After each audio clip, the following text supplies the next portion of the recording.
Okay, question for you. We got two valves here.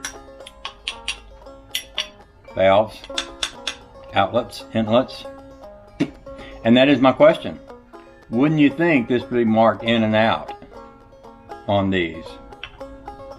It's not.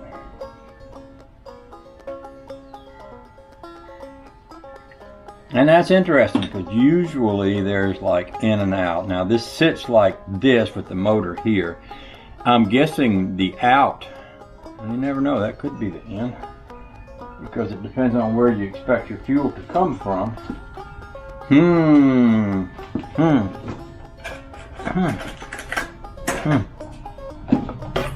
You would think they would mark something like that, wouldn't you?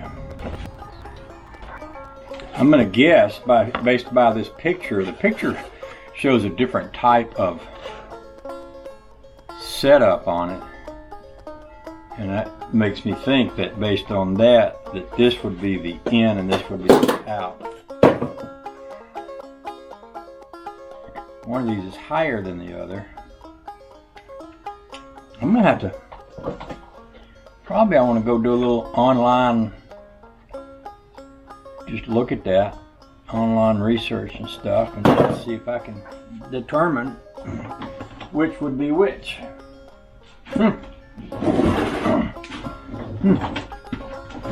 Ooh, let's see, bring it over here where it goes. It goes like this right here. Oh, here it is, under here. Now look, under here it says in, right there. I'm guessing that means this is in, because this is closer to that. So, okay, in, out.